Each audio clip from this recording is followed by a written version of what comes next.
Muito bem, estão dispostos e desejosos de ouvir a palavra de Deus? Sim ou não? Segunda carta de Paulo aos Coríntios. Existem textos na Bíblia que facilitam a vida do pregador.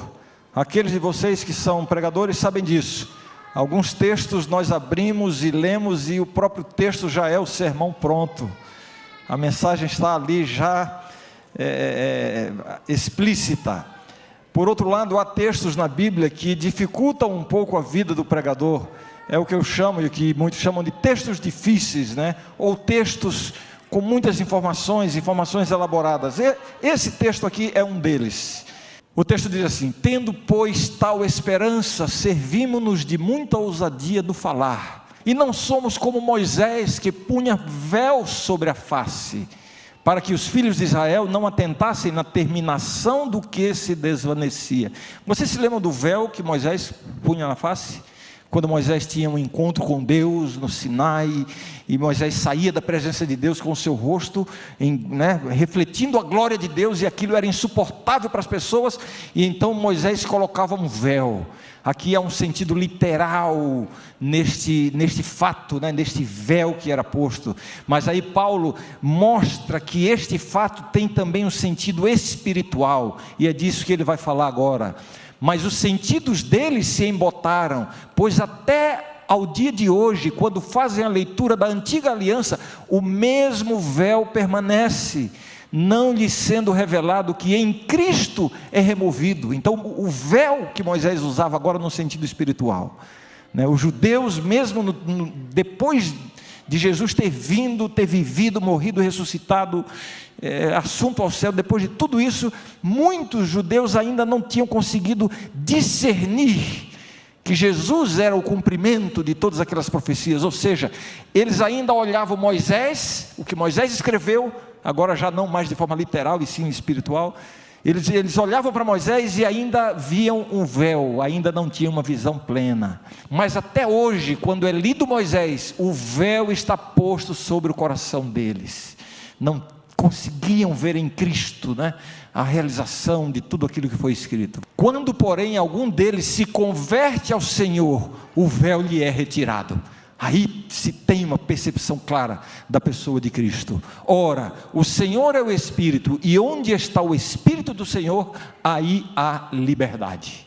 E todos nós, com o rosto desvendado, agora já não há véu, contemplando como por espelho a glória do Senhor, somos transformados de glória em glória na sua própria imagem, como pelo Senhor o Espírito. O que esse texto aqui está dizendo é que nós podemos experimentar uma coisa que Deus nos oferece, que é uma transformação. E esse texto é maravilhoso porque ele nos dá uma visão de como se procede esta transformação, Somos transformados de glória em glória. O que é esta glória? A imagem do Senhor. Que glória é esta? Quando nós falamos na glória de Deus, a palavra glória, o primeiro pensamento que nos vem é uma luz brilhante, é uma coisa refulgente e tal. O sentido da palavra glória na Bíblia, a própria Ellen White, quando comenta sobre a glória do Senhor, ela tem muito mais a ver com o caráter de Deus, com a pessoa de Deus, do que com qualquer outra coisa. Deus está nos oferecendo a possibilidade de sermos transformados de glória em glória à imagem do Senhor.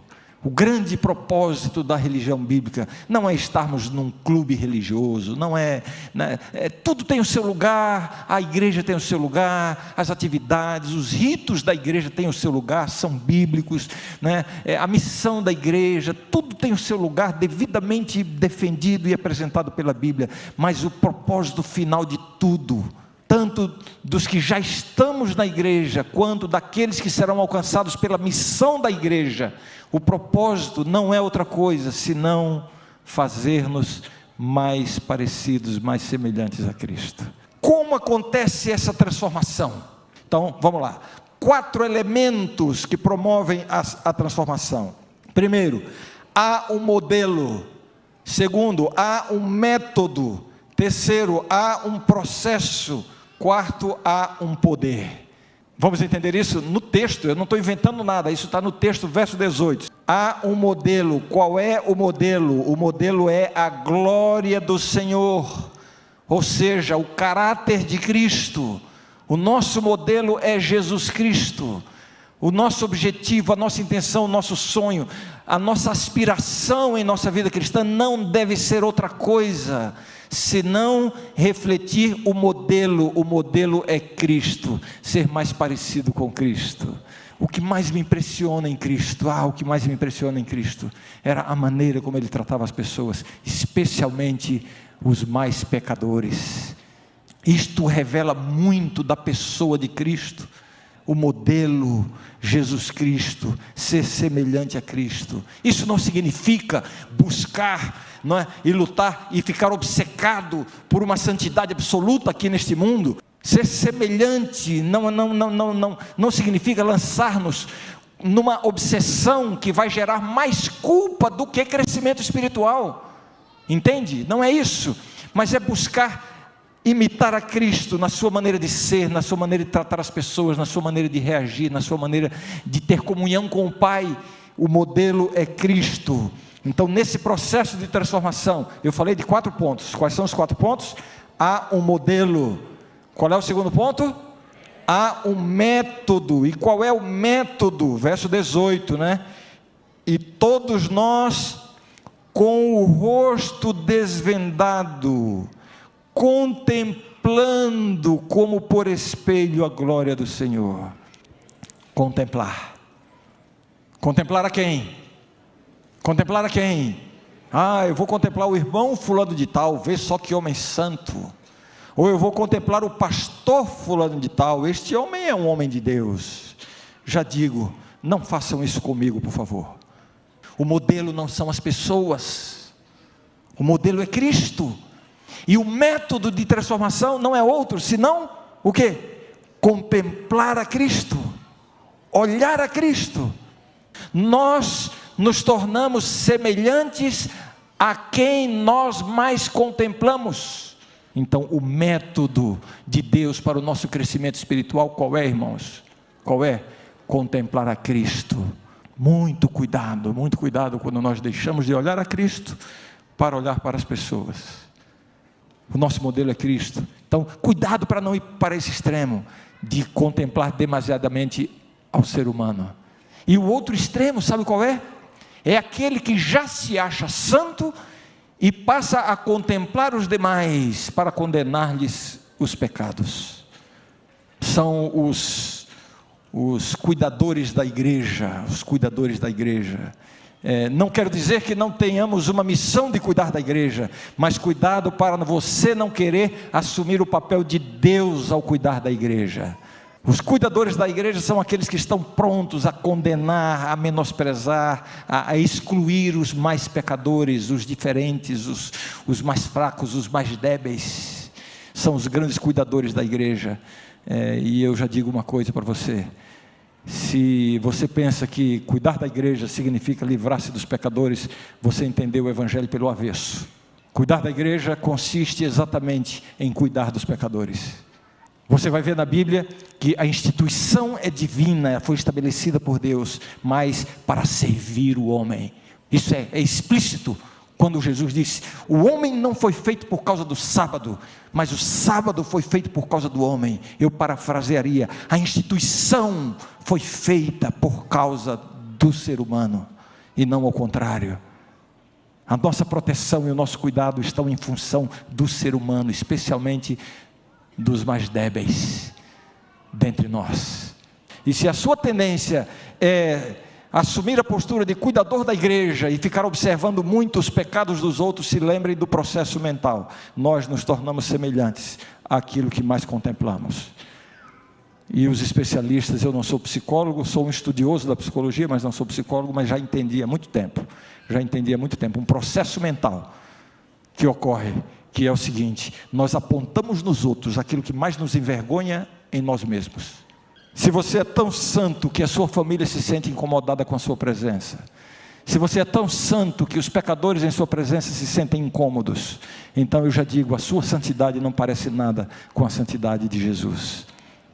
Jesus era a santidade em pessoa, a santidade absoluta. E como me impressiona saber que os maiores pecadores se sentiam bem na sua presença. Não porque Jesus defendia ou apoiava os seus pecados, mas porque eles sentiam que eram amados e acolhidos, apesar dos seus pecados. E transformação de pessoas nunca virá com condenação, virá com acolhimento e com aproximação de Cristo. Quem transforma é Cristo. Quem transforma é Cristo. O terceiro ponto que há um processo, transformados de glória em glória. É um processo, não é uma transformação assim, em um estalar de dedos, em um piscar de olhos. Eu aceitei Jesus, Jesus me transformou e agora eu era um pecador miserável, vivia no mundo, estava aí com minha vida perdida e agora sou uma pessoa santa completamente. Não é assim. O que existe na conversão, essa transformação imediata, que na teologia se chama justificação pela fé, o início de um processo de santificação, isso significa conversão, literalmente, é você mudar de rumo, é você agora começar uma caminhada, você entra num processo de glória em glória. A sua salvação não depende de você alcançar um ponto de santidade, a sua salvação depende de você estar no caminho de glória em glória. Você alcançou vitórias na sua vida, você já deu passos largos nesse caminho, você já está avançado nesse processo de santificação de glória em glória, e por isso você vê que você andou muito, e agora o que você vai fazer com esse crescimento espiritual que Deus lhe deu? Você vai olhar para os outros para ficar medindo a sua vida com a deles? Para ficar criticando porque aquele lá, você aí, não é possível, olha o que é essa a sua atitude? No momento que você faz isso, significa que você mudou o foco de contemplação, deixou de contemplar a Cristo e começou a contemplar as pessoas. Se você ainda está aqui atrás porque você tem lutas que você não conseguiu vencer ainda, não desanime.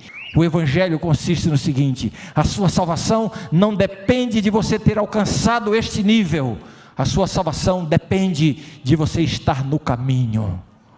Talvez você ainda esteja aqui nesses passos, com lutas, com batalhas, com quedas. Aqui estou eu, mas eu não desisto, eu continuo no caminho. E a Bíblia diz: agora, portanto, nenhuma condenação há para os que estão em Cristo. Eu sou o caminho, a verdade e a vida. Esteja no caminho. Da mesma forma que não é por suas boas obras que você alcança o céu, não será por seus pecados que você vai perder o céu. Não é isto que define salvação e perdição. Salvação e perdição não é definido por isso. Salvação e perdição é definido por qual é o nível de relacionamento que você tem com Jesus Cristo. Eu disse que a linha é muito tênue, Por favor, que ninguém entenda que eu estou dizendo, continue do jeito que você está, continue fazendo o que você está, que está tudo bem, não importa. Não, eu estou dizendo que é de glória em glória, transformação, crescimento, vitória sobre o pecado, é um processo, mas cada um com a sua história, cada um com as suas lutas, cada um com as suas batalhas, e Deus vai conduzindo a todos para o céu dessa forma. Ninguém será levado para o céu porque deixou de pecar, ninguém será barrado no céu porque pecou. Se alguém entrar no céu, entrará porque tem um relacionamento com Cristo. Se alguém não entrar no céu, não vai entrar porque deixou de ter um relacionamento com Cristo. Então, não saia do caminho. Você tem suas lutas, seus fracassos, tem suas falhas, suas quedas. Eu sou o primeiro da fila, tá? Eu sou o primeiro da fila, mas eu não desisto. Estou aqui, Senhor, estou aqui no caminho. Este é o processo, Há um modelo que é Jesus Cristo, há um método que é contemplar a Cristo, há um processo de glória em glória, cada um na sua realidade, cada um com os seus conflitos. Uns têm conflitos de conduta, de comportamento, outros têm conflitos de fé, conflitos intelectuais. Nós temos que respeitar isso. Deus está atuando com todos. E finalmente, qual é o quarto ponto que falta? E o que mais nos dá o texto bíblico? Há um poder Vou ler o verso 18: e todos nós, como com o rosto desvendado, contemplando como por espelho a glória do Senhor, somos transformados de glória em glória na sua própria imagem. E agora, como é que termina o versículo? Como pelo Senhor, o Espírito. A obra de transformação é uma obra do Espírito Santo, não é uma obra de homens.